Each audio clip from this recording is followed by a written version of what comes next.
So despite all this stuff that the United States is doing to get the Indo-Pacific rallied up against China, put military bases all around them, they're even trying to establish peace with Vietnam to pull them out of China, but it's not being that successful. Despite all that, you have the Republicans that are pretending weak on China and essentially producing absolutely unhinged policies that will only escalate a giant war against China that would destroy the global working class. But despite how unserious the debate was, we're going to cover the few clips I grabbed of maybe 10 minutes of them discussing foreign policy. And now the job is in here because the establishment, especially on the right, is terrified of anti-NATO Republicans like Vivek Ramaswamy. They know that, and not that Vivek is brilliant, right? We clown him on the show all the time. Is that the pro-NATO talking points are so weak, you can't have a debate about it. If you have a debate about it, it go horrific for the establishment, which Fox News is all for the Ukraine war. That's why they fired Tucker Carlson, because Tucker Carlson was speaking out against that war. They even spoke up with black socialists who was on the pro-Russian side. And Tucker Carlson said, yeah, I like those people now. And now they fired him because it was 100% ideological. The dumbest people in the planet are the liberals who believe that Fox News fired Tucker Carlson because of his stance on social issues, as they have an entire lineup of bigots. That is not what Tucker Carlson was fired for. He was fired because he spoke out against the Ukraine war quite aggressively. So Fox News having this position, then they're going to allow him to debate Ukraine that long. So that's a long preface. So let's get into this first exchange, and I'm going to break it down. Finish that exchange. We have to level with the American people. We have to level with the American people on this issue. The reality is just because Putin's an evil dictator does not mean that Ukraine is good. This is a country that has banned 11 opposition parties. A win for Russia is a win for China. We're driving Russia. A win for Russia is a win for China. Excuse me, if you have a chance. I forgot you like China. That's why you're you'll have your chance in just a moment. Yeah. The hurling personal insults isn't helping. China is the real enemy, and we're driving Russia further into China's arms. We need a reasonable peace plan to end this, especially this is a country whose president just last week Vivek, was if you hailing let Nazi Putin have Ukraine, that's a green light to China to take Taiwan. We need a Peace reasonable comes plan through strength. We need a reasonable plan to peace. Governor Christie. The Communist Party of China is the real enemy. Governor Christie. Governor Christie. President Biden's first two. So remember how the debate moderators usually care so much about interrupting and stopping people from interrupting other candidates because we won't hear their argument? Isn't it very funny that how that rule doesn't apply to Ukraine? This is the second time they have done this. We know because we did a live stream covering both debates. The second time where they was talking about the issue of Ukraine, Vivek is speaking, and the moderators allow the neocons in the debate to interrupt them without saying anything. They don't give Vivek his time back. They don't even try to stop Mike Pence and Nikki Haley from doing those unhinged interrupting. They do that because they don't want the audience to hear Vivek's argument. Once again, you guys know I think Vivek is a clown, especially his solution on the Ukraine war, driving China and Russia, who have a no limits partnership, away. That's ridiculous. But the NATO position is so bad, anyone who is against NATO will sound like a genius by comparison. So Vivek Ramaswamy would, if given the opposition, destroy Nikki Haley and Mike Pence with a ridiculous talking point. For one, Mike Pence, he says, if we allow Russia to take Ukraine, which I cannot emphasize enough, never been the goal of Vladimir Putin. Vladimir Putin wanted to denazify, demilitarize their fascist regime, also prevent NATO from expanding into Ukraine as the West agreed to in the 90s. That is not Putin taking Ukraine. In fact, what he called for was the independence of the Odessa and Donbass regions, which is not even taking those into Russian control. That is what a lot of people in eastern Ukraine wanted, but Russia decided they're not going to do that. They just want to grant them independence from Ukraine. And not Russia taking Ukraine, but they have to lie in order to sell this bullshit. That's why they're not allowing anyone with the anti-NATO position to speak. So let's play this again. I might take it one by one. I wanted the whole clip to play without interrupting. So I almost want to take it piece by piece because there's so much to say here. Let's see what we finish that exchange. We have to level with the American people. We have to level with the American people on this issue. The reality is just because Putin Why is he allowed to interrupt them now? is not Putin's an evil dictator does not mean that Ukraine is good. This is a country. For one, this guy loves Trump. So once again, we're taking piece by piece now. If you love Trump, how can you say that Putin is an evil dictator? You guys think Putin's kill count is anywhere near the kill count of the average Republican, Donald Trump, Barack Obama, Joe Biden? Absolutely not. So once again, weak shit by Vivek. Once again, Vivek not great on this issue. But you don't have to be a starch anti-imperialist who minds decolonized to destroy these NATO puppets. That has banned 11 opposition parties. A win that has for Russia is a that win is not for true. China. We're driving a win Russia. For Russia is a win for China. Excuse me. If you have a win for Russia is a win for China. The only thing that was accomplished by the foreign policy that you support, Nikki Haley, which is essentially the foreign policy of Joe Biden, was to drive China and Russia together. Was to weaken the alliances that the United States have with many of the BRICS countries, with India, for example, who their relationship has been strained. That's why you see a lot more, even though like Obama was friends with Moody, the establishment was friendly with Moody, you see a lot more establishment picking out on him because he's not 100% going along with the NATO talking points. Right? So that just unhinged neocon garbage that it does not serve the people at all. It doesn't serve an anti-war movement at all.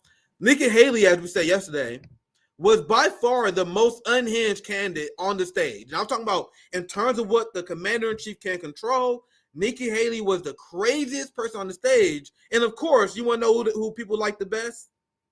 Nikki Haley. I'm talking about the liberals. The liberals, the neocons, the corporate media, they were saying this is a great debate by Nikki Haley. Meanwhile, me and CJ are watching Nikki Haley in horror. Like, the fuck is this? Let's finish the clip. I got you like China. That's why you'll have your chance in just a moment. Yeah. The hurling personal insults isn't helping. China is the real enemy, and we're driving Russia further into China's arms. We need a reasonable peace plan to end this, especially this is a country whose president just last week Vivek, was if you hailing let Putin have Ukraine, that's a green light to China to take Taiwan. We need a reasonable comes. Repeat after me, fam. Taiwan is a part of China. That is recognized by NATO. That is recognized by the United States. 80% of Taiwanese people was polled and said they want the established order. They want the status quo. Now, there are a lot of Taiwanese people who are not fans of the Chinese Communist Party, the Chinese government, right? But business is good. They work together in a cooperative manner. China allowed them to have independence, but they're still part of China. And that is the status quo that the Taiwanese people support. That's why the Taiwanese Separatist Party took L's in the last two elections. But anyway, that's unhinged nonsense by Pence, who stands no chance in this. Remember, Mike Pence cares more about fighting the war with Russia than he cares about the state of the American city. So after that quote, he's not only done in the general election, he's definitely done in the Republican primary. Now, this is another clip I want to get to. When I heard that Tim Scott say this, I'm like, man, I can't believe you just said the quiet part out loud. So I listened to this second clip. We only got two clips because, once again, they didn't talk about foreign policy. They spent like 5 minutes.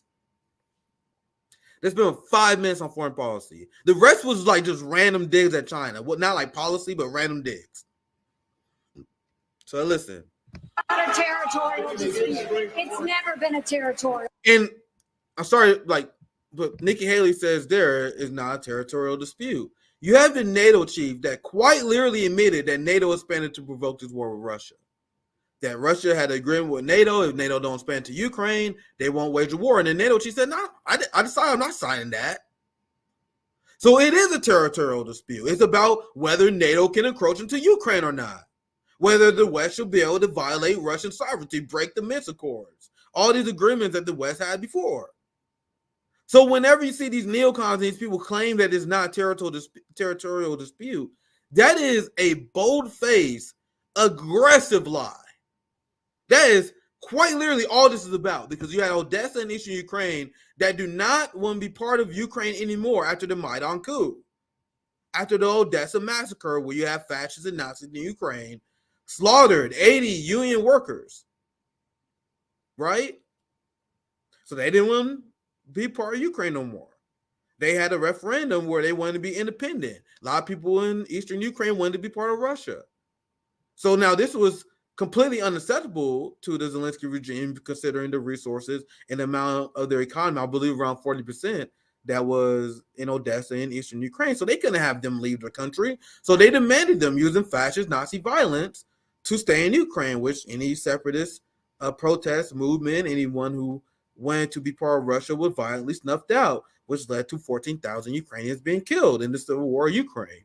Very deeply divided country, right?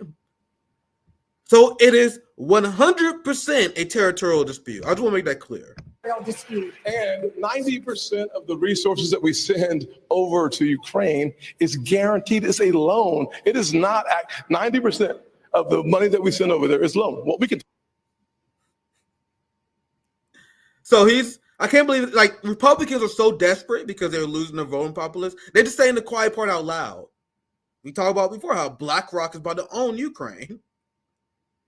You have Western financial institutions that are about to carve Ukraine up. And the Ukrainian oligarchs will benefit from it, but not the Ukrainian people. And remember, the talking points you're hearing right now and the talking points you're about to hear are the talking points that the NATO left, AOC and Bernie Sanders. They hear this shit and they are still 100% on board, knowing that this is just a BlackRock military-industrial complex strategy in order to increase their profits and have a way to test their military equipment, which they have admitted before. They admitted that Ukraine is an amazing learning opportunity, amazing playground, a battlefield to test weapons and new modern technology.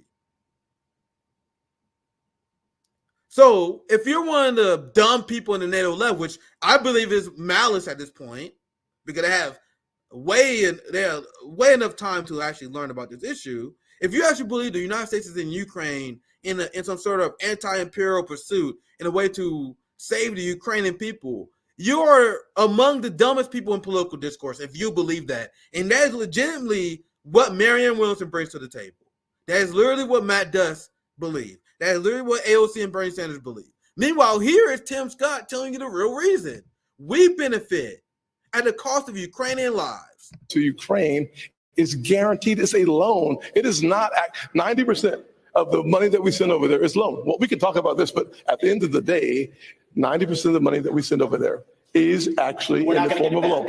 It's not actually not be paid by Ukraine. It's paid by the NATO or NATO allies. So I think it's a good topic. I think it's a really good topic too. But I will say let's debate the fact that our national vital interest is in degrading the Russian military.